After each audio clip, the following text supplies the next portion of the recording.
Brandon from BrandResumes here, back with another video. Hi, for all you guys who haven't seen me before, my name is Brandon Mitchell. I'm the founder and CEO of BrandResumes.com. We are a resume writing and career advancement service who works with entry-level graduates, mid-career professionals, and executives across all industries. We work with clients in accounting, finance, legal, HR, you name it. We work with you. But today I'm here to speak to you about something that I work with a lot. It's a topic that always comes up for people who may be just starting their job search, or someone who has been a little bit into the job search but maybe not getting any results. Well, I'm here to demystify a lot of the common areas and reasons why your resume may not be working. Now, I've been working with resumes for over 5 years now with a plethora of industries, clients ranging all sizes from individuals to workshops to group rates, and I have a really good eye for resume. I'm just gonna jump right into the top 5 reasons why your resume may not be working for you.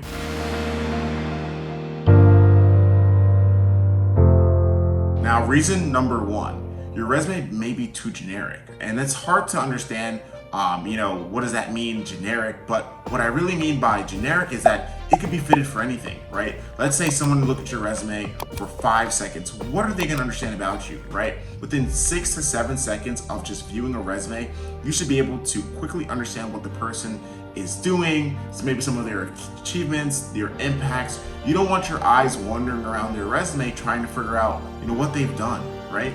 And so there's a term in software engineering called out-of-the-box software, and you don't want your resume to be an out-of-the-box resume, right? You want it to be unique, you want it to be targeted, and you want it to actually work, right? Within that, your resume should also be relevant for the industry that you're applying to, right? So, a generic resume, you may apply to, a marketing analyst, you may apply for a fitness instructor. That's not the right approach. You don't want your resume to be too generic because it just may not work.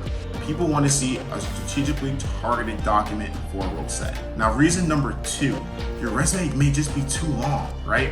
An average resume is about 400 words. I challenge you to check the word count of your resume. You may be surprised, if it's 800, 900 words. Your resume should ideally be 1 page, and don't quote me on that because it really does depend on your seniority. Let's say you are a mid-career professional, or maybe you're an executive. Maybe 2-page resume might be good for you, but I'd say if you're a college senior or an entry-level graduate, 1 page of a completely packed resume with all relevant things for that job title may work for you. When I say your resume shouldn't be too longer than 2 pages, it definitely shouldn't be 3 pages or more. So take a look at your resume and see where there are areas where you can cut out things that maybe aren't just key points that you would want to speak on in an interview, right? If you have really weak bullet points, and you can judge it by looking at some of the other content on your resume and see what really sticks out. So take another pass at your resume and make sure it's not longer than 2 pages, and just cut it down and make it more concise. I say reason number 3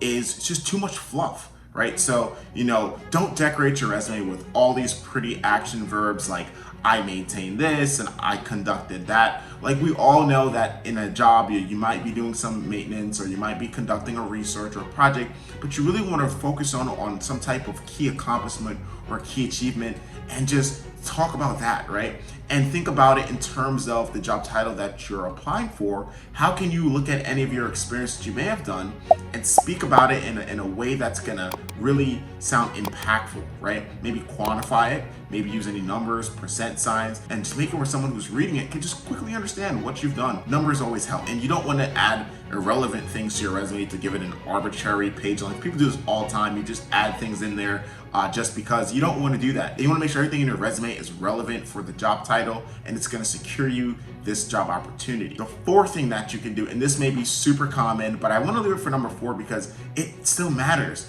And it's just having noticeable typos. And you've heard it all the time, like, okay, run a spell check. But spell check really is your best friend, right? Don't forget to look through the grammar, take a fine comb through, and you may not have an English degree, or you may have not minored or majored in English, but it doesn't matter. There's so many tools out there for you to just be able to check a resume, and maybe even have a friend look at it. Get a review or get a second set of eyes. Don't just put together a resume and post it out there and think it's gonna work.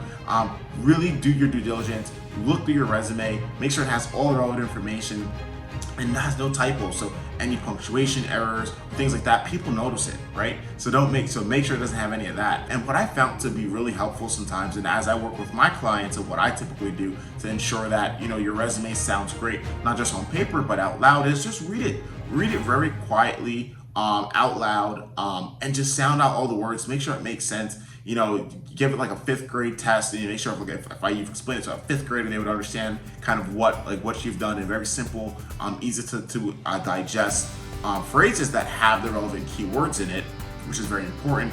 Which kind of brings me into number 5, is making sure that your specific resume has all the sections relevant to your industry. Let me give you a few examples. So let's say you're looking for a software engineering position.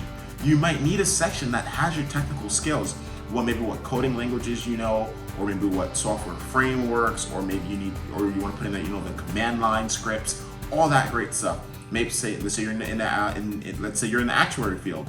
That exams and quantitative tests of your ability to solve math problems may be a big thing. Maybe you might want to put some of your exams. Let's say you're an attorney or a lawyer, make sure you want to have those legal admissions, and maybe when you pass the bar, just things like that, right?